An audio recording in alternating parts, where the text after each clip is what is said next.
Start करने वाले हैं एक्सट्रैक्शन प्रोसेसेस। एक्सट्रैक्शन मीन्स जो एक्टिव कंस्टिट्यूएंट्स है वो ऑब्टेन करने के लिए कुछ प्रोसेस रहती है, उसे कहते हैं एक्सट्रैक्शन प्रोसेस। जैसे कि इसका डेफिनेशन देखें तो क्या है, it is the process of removal of active ingredients from the fruit drugs of animals और plant origin by using suitable solvents. मतलब ऐसी प्रोसेस है जिसमें एक्टिव कंस्टिट्यूएंट लेते हैं कहाँ से, जो फ्रूट ड्रग्स है, फिर वो एनिमल का हो या फिर प्लांट ओरिजिन का हो, उसमें फिर हम कुछ सुटेबल सॉल्वेंट्स वगैरह यूज करके एक्टिव कंस्टिट्यूएंट ऑब्टेन करते हैं, उसे कहते हैं एक्सट्रैक्शन। देन मेंस्ट्रम, मेंस्ट्रम क्या रहता है, जो solvent use for the extraction, यानी एक्टिव कंस्टिट्यूएंट को ऑब्टेन करने के लिए जो सॉल्वेंट लगता है उसे कहते हैं menstruum. Then marc, the insoluble residue that remain after extraction, मतलब जो एक्टिव कंस्टिट्यूएंट ऑब्टेन होने के बाद, जैसे कि मेंस्ट्रम में यूज होने के बाद जो रेसिड्यू बचता है उसे कहते हैं मार्क। देन गैलेनिकल्स, गैलेनिकल्स मतलब जो प्रोसेस यूज होती है एक्सट्रैक्शन में, जैसे कि इन्फ्यूजन, मैसेरेशन, स्पिरिट, उसे कहते हैं गैलेनिकल।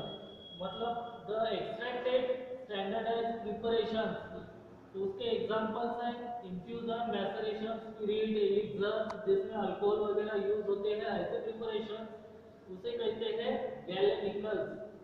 Then ideal properties of good menstruum, जो हम सॉल्वेंट यूज करने वाले हैं एक्सट्रैक्शन प्रोसेस में, तो वो किस तरह का होना चाहिए, उसकी कुछ आइडियल प्रॉपर्टीज है, तो वो इजीली अवेलेबल होना चाहिए, देन नॉन टॉक्सिक रहना चाहिए, देन इकोनॉमिकल भी होना चाहिए, ज़्यादा कॉस्टलियर ना हो, ताकि अगर कॉस्टलियर होगा तो जो प्रिपरेशन है या फिर एक्टिव कंस्टिट्यूएंट का जो प्राइस है वो हाई हो जाएगा। देन फिजियोकेमिकली इनर्ट, जैसे कि किसी क्रूड एक्टिव कंस्टिट्यूएंट निकालना है क्रूड ड्रग में से, तो उसके साथ उसका कोई केमिकल रिएक्शन ना हो, वो इनर्ट रहना चाहिए। Then at low, it should be at low viscosity, उसकी विस्कोसिटी ज़्यादा नहीं होनी चाहिए। अगर विस्कोसिटी ज़्यादा रहेगी तो जो एक्टिव कंस्टिट्यूएंट मिलना चाहिए जितने कॉन्सेंट्रेशन में, वो उतना मिलेगा नहीं। Then not allow growth of micro organism, उसमें किसी तरह का माइक्रो ऑर्गेनिज्म की ग्रोथ नहीं होनी चाहिए, या फिर मोल्ड्स वगैरह नहीं दिखना चाहिए, या फिर बैक्टीरियल ग्रोथ वगैरह उसमें कुछ भी होनी नहीं चाहिए। देन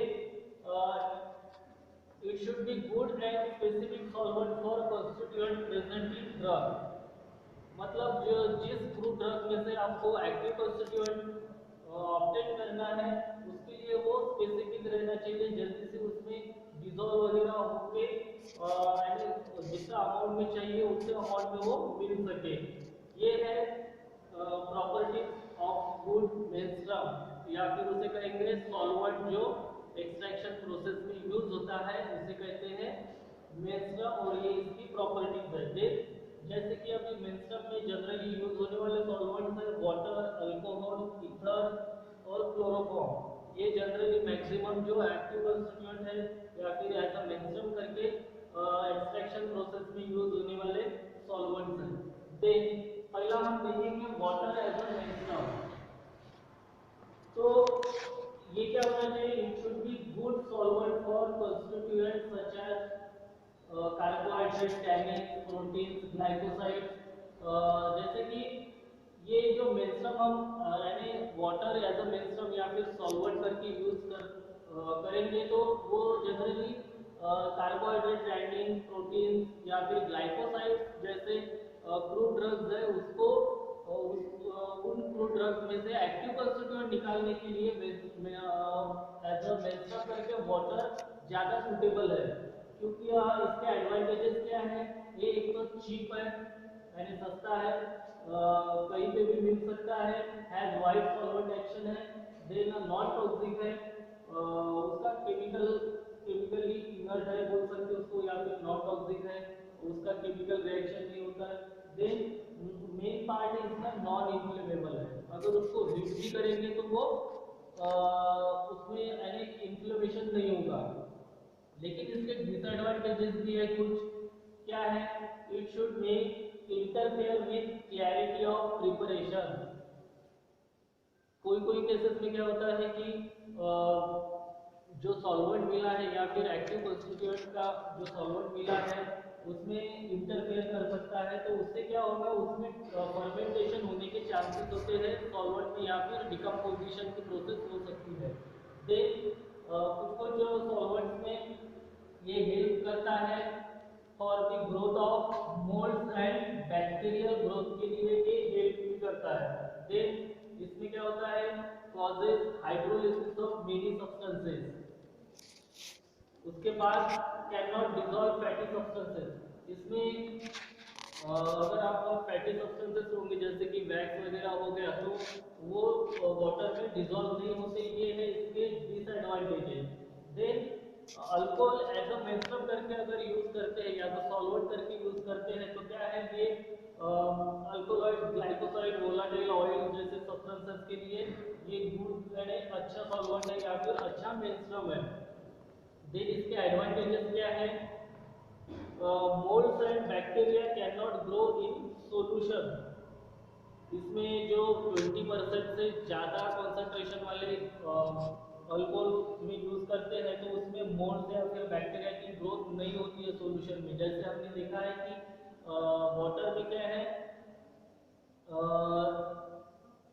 ये हेल्प करता है मोल्ड्स और बैक्टीरिया की ग्रोथ में, लेकिन जो अल्कोहल एज अ सॉल्वेंट करके लेंगे तो उसमें मोल्ड्स एंड बैक्टीरिया की ग्रोथ नहीं होती है। देन ये न्यूट्रल है, देन नॉन टॉक्सिक है, और डिजॉल्व सिलेक्टिव एक्टिव कॉन्स्टिट्यूएंट। यानी अगर कुछ अच्छे वाले जिसमें अल्कोहल में उसका ज़्यादा सोल्युबिलिटी है तो उसके लिए ये अच्छा है। लेकिन इसके डिसएडवांटेजेस भी है कि ये कॉस्टलियर है तो उसकी कॉस्ट भी बढ़ती है, और अगर हीट प्रोवाइड करेंगे तो हो सकता है कि उसमें इन्फ्लेमेशन हो। ये इसके डिसएडवांटेजेस है। तो आज हमने क्या देखा, एक्सट्रैक्शन प्रोसेस में डेफिनेशन देखी कि it is the process of active constituent या फिर active ingredients from crude drugs of animal और plant origin by using suitable solvent. Then menstruum क्या है, the solvent use for extraction. यहाँ पे जो सुटेबल सॉल्वेंट है उसे मेंस्ट्रुम भी कहते हैं। जो क्रूड ड्रग में से जो एक्टिव कॉन्स्टिट्यूएंट निकालने के लिए यूज होता है उसे कहते हैं मेंस्ट्रुम। देन मार्क क्या है, जो क्रूड ड्रग हम यूज करने वाले हैं, फिर उसके बाद उसमें मेंस्ट्रुम यूज करेंगे पर्टिकुलर टाइम के लिए, फिर एक्टिव कॉन्स्टिट्यूएंट निकालने के बाद जो रेसिड्यू बचता है बनाने के लिए वेरियस प्रोसेस यूज होती है या फिर मेथड्स यूज होती है, उसे कहते हैं गैलेनिकल्स। जैसे कि इन्फ्यूजन, मैसरेशन, स्पिरिट्स वगैरह एक्सेट्रा, ये गैलेनिकल्स में आते हैं, या फिर गैलेनिकल्स की मेथड उसे गैलेनिकल्स भी कहते हैं। दे आइडियल प्रॉपर्टीज ऑफ मेंस्ट्रुम। तो मेंस्ट्रुम किस तरह का होना चाहिए, इजीली अवेलेबल होना चाहिए, नॉन टॉक्सिक होना चाहिए, इकोनॉमिकल होना चाहिए, देन फिजियोकेमिकली इनर्ट रहना चाहिए ताकि कोई भी रिएक्शन उसमें ना हो, उसकी विस्कोसिटी कम रहनी चाहिए। ज़्यादा विस्कस रहेगा तो एक्टिव कॉन्स्टिट्यूएंट उसमें डिसॉल्व नहीं होंगे, इसीलिए उसकी विस्कोसिटी कम रहनी चाहिए। देन माइक्रो ऑर्गेनिज्म की ग्रोथ नहीं होनी चाहिए उसमें, या फिर बैक्टीरियल या फिर मोल्ड्स वगैरह उसमें उसकी ग्रोथ नहीं होनी चाहिए। देन जो एक्टिव कॉन्स्टिट्यूएंट प्रेजेंट है क्रूड ड्रग में, वो उसके उनके लिए स्पेसिफिक सॉल्वेंट रहना चाहिए। Then menstruum solvents use for menstruum जैसे कि वाटर, अल्कोहल, ईथर, क्लोरोफॉर्म वगैरह जो मेंस्ट्रुम है वो जनरली यूज होते हैं एज अ मेंस्ट्रुम के लिए। Then water as a menstruum, ये वाटर गुड है कार्बोहाइड्रेट, टैनिन, प्रोटीन या फिर ग्लाइकोलाइड जैसे सब्सटेंसेस का एक्सट्रैक्शन करने के लिए water as a good menstruum है। देन ये इसके एडवांटेजेस क्या है, ये चीप है, वाइडली सॉल्वेंट एक्शन इसकी नॉन टॉक्सिक है और नॉन इन्फ्लेमेबल है, ये इसके एडवांटेजेस है। देन डिसएडवांटेजेस क्या है, इट में भी ये इंटरफेयर कर सकता है कि जो क्लैरिटी है प्रिपरेशन की उनके साथ, तो उससे क्या होगा, अगर इंटरफेयर किया तो क्या होगा, फर्मेंटेशन या फिर डिकम्पोजिशन होने के चांसेस ज़्यादा रहेंगे। देन ये कुछ कुछ फॉर्मुलेशन में ये जैसे मोल्ड और बैक्टीरिया की ग्रोथ के लिए भी रिस्पॉन्सिबल रहते हैं। Then hydrolysis of many solvent भी कर सकते हैं। Then can not dissolve in fatty substances, जैसे वैक्स वगैरह हो गया, ये इनके लिए सूटेबल नहीं है water as a menstruum. Then alcohol as a menstruum, alcohol alkaloid glycoside volatile oils के एक्सट्रैक्शन के लिए एज अ गुड सॉल्वेंट है या फिर गुड मेंस्ट्रुम करके यूज कर सकते हैं। इसके एडवांटेजेस क्या है कि moulds and bacteria can not grow in solution. इसमें अल्कोहल एज अ मेंस्ट्रुम करके लेंगे तो उसमें बैक्टीरिया फिर मोल्ड की ग्रोथ नहीं होती। देन ये न्यूट्रल है, नॉन टॉक्सिक है और डिजॉल्व सिलेक्टिव एक्टिव कंस्टिट्यूएंट, इसमें जो सिलेक्टिव एक्टिव कंस्टिट्यूएंट है वो इजीली डिजॉल्व होते हैं। देन इसके डिसएडवांटेजेस क्या है, ये है कॉस्टलियर और इन्फ्लेमेबल, ये इसके मेन डिसएडवांटेजेस हैं।